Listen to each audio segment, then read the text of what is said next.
പ്രിയ സജ്ജനങ്ങൾക്ക് ഏവർക്കും രാമായണ മാസത്തിലേക്ക് സ്വാഗതം. ശ്രീരാമചന്ദ്രൻ വിജയിക്കട്ടെ. നമ്മൾ ആരണ്യകാണ്ഡത്തെക്കുറിച്ചാണ് ചിന്തിച്ചുകൊണ്ടിരിക്കുന്നത്. സീതാദേവിയെ അപഹരിക്കുവാൻ വേണ്ടി സന്യാസവേഷത്തിലാണ് രാവണൻ വന്നത്. എന്തുകൊണ്ട് ആ വേഷം തിരഞ്ഞെടുത്തു? സീതാദേവി പാദപ്രണാമം ചെയ്യുന്ന ഒരൊറ്റ വേഷമേ ഉള്ളൂ, അത് കാഷായ വസ്ത്രധാരിയായ സന്യാസിയുടേതാണ്. നമ്മുടെ കേരളത്തിൽ ഇത് വളരെ പ്രധാനമാണ്. കാവി നിറത്തിലുള്ള ഭാരതമാതാവിൻ്റെ കയ്യിൽ ഒരു കൊടി കണ്ടപ്പോൾ തന്നെ നമ്മുടെ മന്ത്രിമാരുടെ കിളി പോയി എന്ന് നമ്മൾ പറയാറുണ്ട്. എന്തുകൊണ്ടാണ് അങ്ങനെ സംഭവിക്കുന്നത്? ഓരോ നിറത്തിനും ഓരോ പ്രതീകങ്ങളാണ്. വെള്ള സമാധാനത്തിൻ്റേത്, കറുപ്പ് ദുഃഖത്തിൻ്റെതാണ്, ചുവപ്പ് അപകടം അല്ലെങ്കിൽ വിപ്ലവമാണ്, കാവി ത്യാഗത്തിൻ്റെതാണ്. ത്യാഗമെന്ന് പറഞ്ഞാൽ ഒന്നും എനിക്ക് വേണ്ട, എല്ലാം ഉണ്ടായിരുന്നിട്ടും വേണ്ടാത്തത്.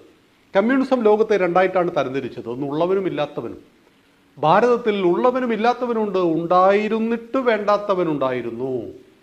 കപിലവസ്തുവിലെ സിദ്ധാർത്ഥ രാജകുമാരൻ എല്ലാം ഉണ്ടായിരുന്നു, പക്ഷെ ശ്രീബുദ്ധനാകുവാൻ ഒന്നും വേണ്ട എന്ന് തീരുമാനിച്ചു അദ്ദേഹം.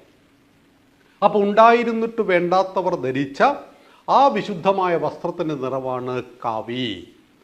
കാവി നമ്മുടെ ത്യാഗത്തിൻ്റെ പ്രതീകമാണ്. ഈ ഭാരതത്തിൻ്റെ സംസ്കാരം ഇന്നും നിലനിൽക്കുവാനുള്ള കാരണം ഈ ത്യാഗമാണ്, ഈ സന്യാസിമാരാണ്.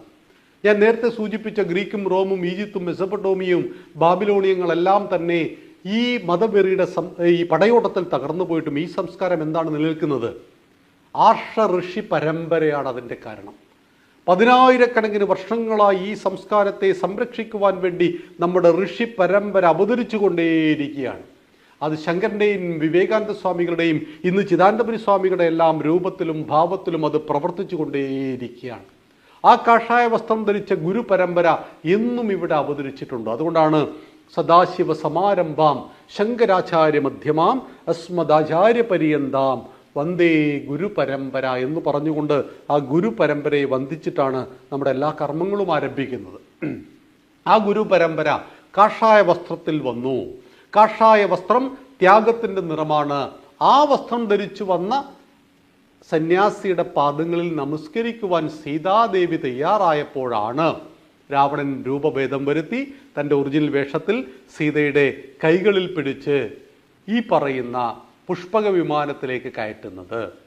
ഫലമായിട്ട് ഒരു സ്ത്രീയുടെ കൈക്ക് പിടിച്ച് പുഷ്പക വിമാനത്തിൽ കയറ്റുമ്പോൾ ആ പുഷ്പക വിമാനം ഉയർന്നു പൊങ്ങിയപ്പോൾ അതിനെ അറ്റാക്ക് ചെയ്യുവാൻ ഒരാൾ വന്നു, ഒരു പക്ഷി വന്നു, ജടായു.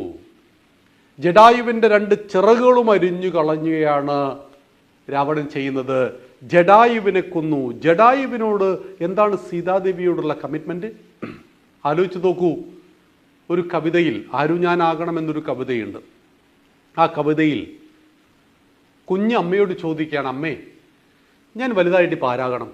അപ്പോൾ അമ്മ പറയുകയാണ്, ആരു ഞാനാകണം എന്നുണ്ണി ചോദിക്കിൽ ആരാകിലും നല്ലതെന്നുത്തരം.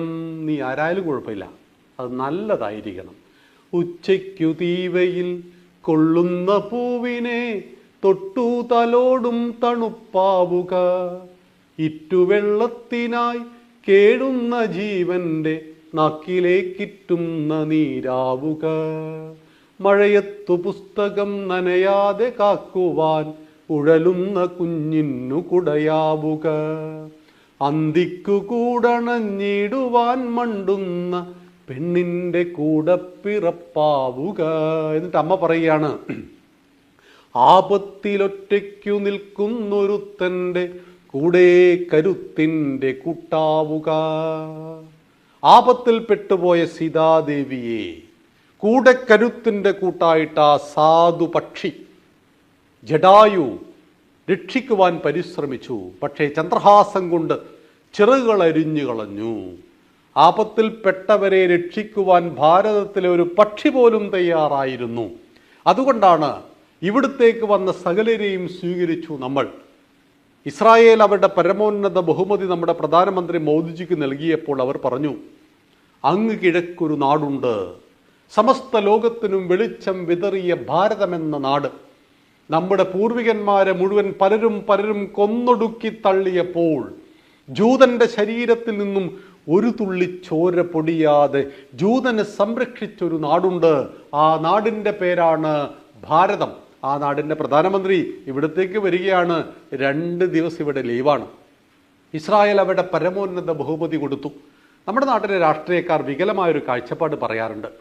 നമ്മുടെ നാട്ടിൽ മതേതരത്വവും ജനാധിപത്യവും സോഷ്യലിസവും എല്ലാം നിലനിൽക്കുന്നത് ഇന്ത്യൻ ഭരണഘടന ഉള്ളത് കൊണ്ടാണ്. തെറ്റ്. ഭരണഘടന ഉണ്ടായിട്ട് എത്ര വർഷമായി? 1950 ജനുവരി 26. അപ്പോൾ അതിനുശേഷമാണോ ഇസ്ലാമും ക്രിസ്ത്യാനിയും ജൂതനും പാഴ്സിയും കമ്മ്യൂണിസ്റ്റും ഒക്കെ ഭാരതത്തിലേക്ക് വന്നത്? ആയിരക്കണക്കിന് വർഷങ്ങൾക്ക് മുമ്പ് മാലിക് ദീനും കൂട്ടരും ഇസ്ലാം മതവുമായി വന്നപ്പോൾ നമ്മൾ ഹിന്ദുക്കൾ സ്വീകരിച്ചു. അവർക്ക് പള്ളി ഉണ്ടാക്കി കൊടുത്തല്ലോ. കൊടുങ്ങല്ലൂരിലെ ചേരമാൻ ജുമാ മസ്ജിദ് ഹിന്ദുക്കൾ ദാനം നൽകിയ ഭൂമിയിൽ ഹിന്ദു ക്ഷേത്രം ഉണ്ടാക്കാൻ വെച്ച കല്ലുകൊണ്ടുണ്ടാക്കിയതാണല്ലോ. സെന്റ് തോമസും കൂട്ടരും ക്രിസ്തുമതവുമായി വന്നപ്പോൾ അവരെ സ്വീകരിച്ചു. നമ്മളവർക്ക് ചർച്ച പണിത് കൊടുത്തു. ലോകം മുഴുവൻ ജൂതന്മാരെ വേട്ടയാടിക്കൊന്ന സമയത്ത് മുംബൈയിലും കൊൽക്കത്തയിലും കൊച്ചിയിലും അവർക്ക് മാതൃകാ കോളനികൾ പണിതു കൊടുത്തവരാണ് നമ്മൾ ഹിന്ദുക്കൾ. ഏതാണ് നമ്മുടെ ഭരണഘടന? നമ്മുടെ ആപ്തവാക്യമുണ്ട്, നമ്മുടെ ഒരു ശ്ലോകമുണ്ട്. അതാണ് നമ്മുടെ ഭരണഘടന. ആകാശാത് പതിതം തോയം യഥാഗച്ഛതി സാഗരം സർവദേവ നമസ്കാരം കേശവം പ്രതിഗച്ഛതി. ഇതാണ് ഭാരതത്തിൻ്റെ ഭരണഘടന. വിണ്ണിൽ നിന്ന് മണ്ണിലേക്ക് പതിക്കുന്ന കോടാനുകോടി മഴത്തുള്ളികൾ എങ്ങനെ അരുവിയിലൂടെ നദിയിലൂടെ ഒഴുകി ഏകമാകുന്ന സാഗരത്തിൽ എത്തിച്ചേരുന്നുവോ, സർവദേവ നമസ്കാരം. നിങ്ങൾ ഏത് ദൈവത്തെ വേണമെങ്കിലും നമസ്കരിച്ചോളൂ. കേശവം പ്രതിഗച്ഛതി. ഒടുവിൽ ഏകമാകുന്ന ഈശ്വരനിൽ വന്നു ചേരും. അതുകൊണ്ടാണ് ഹിന്ദുക്കൾക്ക് 33 കോടി ദൈവങ്ങളും ഏകമാകുന്ന ഈശ്വരനും.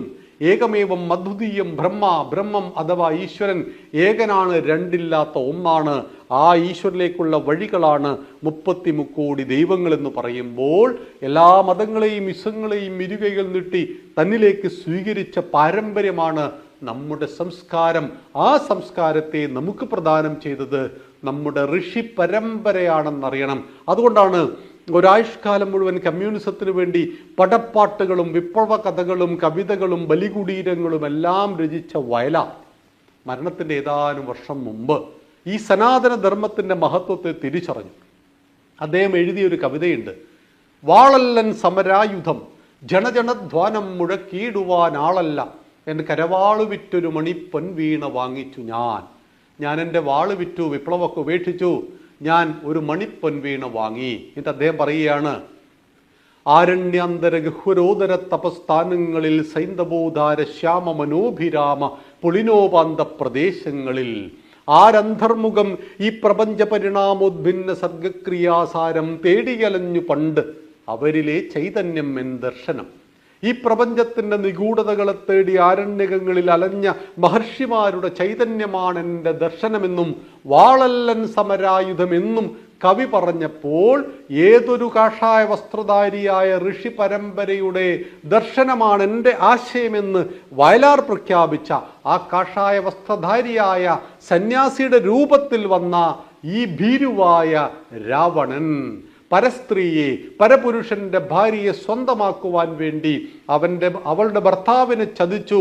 ഭർത്താവിൻ്റെ അനുജനെയും ചതിച്ചിട്ട് രണ്ടുപേരെയും സ്ഥലത്തിൽ നിന്നും അകറ്റിയിട്ട് ആ സ്ത്രീയെ, പരസ്ത്രീയെ സ്വന്തമാക്കാൻ വേണ്ടി ഈ ഒരുപാട് ദുഷ്ടതകൾ ചെയ്ത് ഒടുവിൽ രക്ഷിക്കുവാൻ വന്ന ജഡായുവിനെയും കൊന്നുകളഞ്ഞ ആ രാവണനെയാണ് മഹാരാജാസ് കോളേജിലെ SFIയുടെ കുട്ടികൾക്ക് പ്രിയമെന്ന് പറയുമ്പോൾ രാവണൻ എത്രമാത്രം ഭീരുവായിരുന്നു, രാവണന്റെ ചിന്തകൾ എത്രമാത്രം താഴെയായിരുന്നു, രാവണന്റെ മോഹങ്ങൾ അത്യാഗ്രഹങ്ങളും തീർച്ചയായിട്ടും ധർമ്മവിരുദ്ധവുമായിരുന്നു എന്ന് രാമായണം പഠിപ്പിക്കുന്നു.